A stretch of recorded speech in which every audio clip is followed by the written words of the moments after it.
Halo teman-teman, selamat datang di Fazila Yukia Zahra lagi di serial Book Review.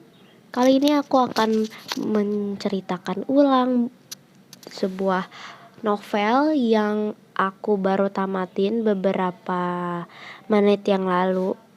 Dan ini adalah novel yang seru banget menurut aku. Judulnya adalah Yang Telah Lama Pergi, karya Tereli.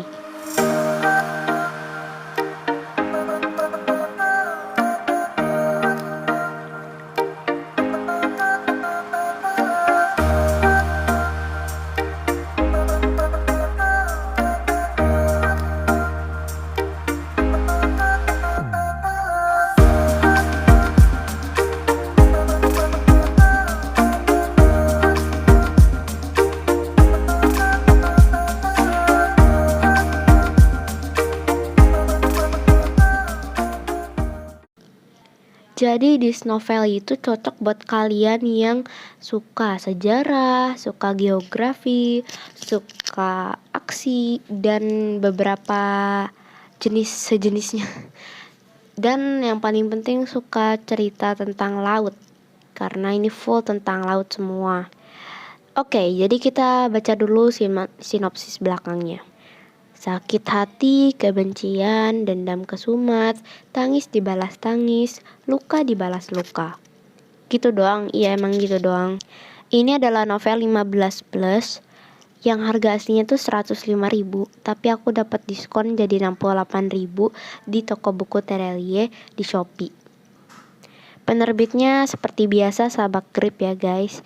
Dan mari kita langsung aja isi bukunya kita dalami. Buku ini bercerita tentang Al-Mas'ud Al-Baghdadi, seorang pembuat peta yang berasal dari kota Baghdad, Arab. Dari kecil dia adalah seorang petualang hebat, meniru ayahnya yang bernama Al-Mas'ud Al-Baghdadi juga. Dan pas gede dia berusaha untuk mengenyahkan pikiran petualangnya, dan dia menikah. Kemudian ketika ia akan mempunyai anak, tiba-tiba jiwa petualangnya memanggil untuk membuat peta baru pulau yang bernama Pulau Suwarna Dwipa.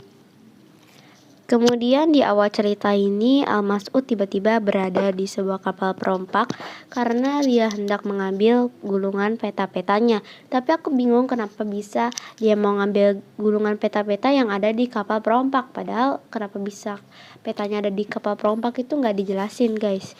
Jadi di sini dia akan dieksekusi tapi ternyata diselamatkan oleh seorang biksu bernama Biksu Singh.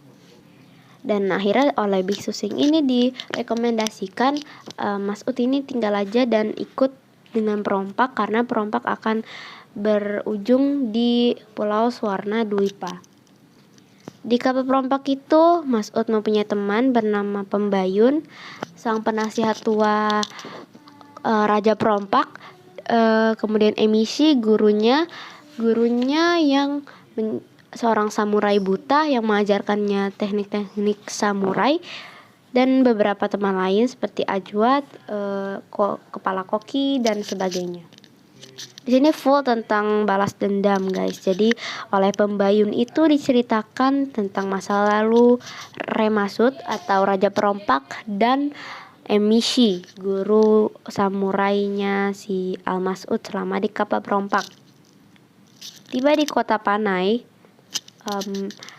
mereka kelihatan nih jasa Al-Mas'ud di sini ketika hendak menyerang benteng, tapi nggak bisa nyerang benteng. Kenapa nggak bisa nyerang benteng? Karena bentengnya terlalu kuat.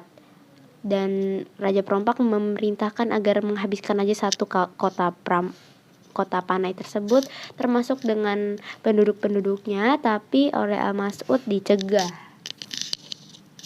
Dicegahnya kenapa? Dicegahnya karena entahlah hati Al-Mas'ud emang masih peduli dan gak ada jiwa perompaknya gitu kan. Jiwanya petualang bukan jiwa perompak. Jadi dia kasihan sama penduduk-penduduknya, masa gak bersalah tapi juga dihancurkan. Akhirnya berkat kecerdasannya Al-Mas'ud dia bisa mencari jalan keluar dengan melihat catatan-catatan lamanya tentang gempa dan patahan tanah di kota Panai.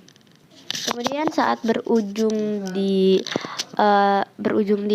Pulau Swarna Dwipa yang di kota Palembang, mereka hendak membalaskan dendam. Raja Remasut hendak membalaskan dendam karena ayah ibunya, kemudian Emisi hendak membalaskan dendam kepada Khan, Biksu Sing hendak membalaskan dendam kepada Biksu Sang, dan sebagainya. Di sini diceritakan bahwa kerajaan Sriwijaya di Swarna Dwipa ini bukan karena perompak-perompak itu hendak membalas dendam saja, tapi memang mereka jahat. Mereka tuh kayak munafik gitu. Jadi pura-pura baik di depan rakyat, tapi ternyata di belakang mereka tertawa bahak dan sebagainya. Jadi begitulah ya guys, di ceritanya tuh sungguh tentang penerimaan, tentang balas dendam, tentang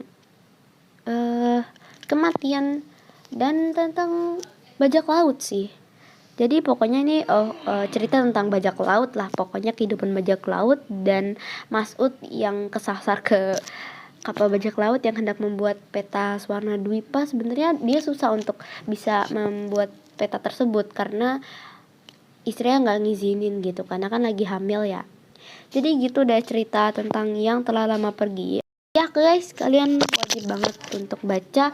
Menurut aku kelebihannya itu asik dan cocok untuk para penyuka geografi atau sejarah. Dan kekurangannya itu terlalu lama ya. Apa sih, ini kan setting cerita tuh zaman dulu gitu kan, jadi kayak gak relate sama zaman sekarang. Jadi itu aku suka bingung kalau baca ini. Dan nama-namanya juga nama-nama zaman dulu gitu deh. Juga beberapa peperangannya mungkin gak terlalu cocok untuk anak-anak juga ya. Untuk anak-anak di bawah 13 tahun gitu belum cocok. Oke guys, segitu aja review yang telah lama pergi Terelie dari aku. Semoga bermanfaat. Wassalamualaikum warahmatullahi wabarakatuh. Dadah.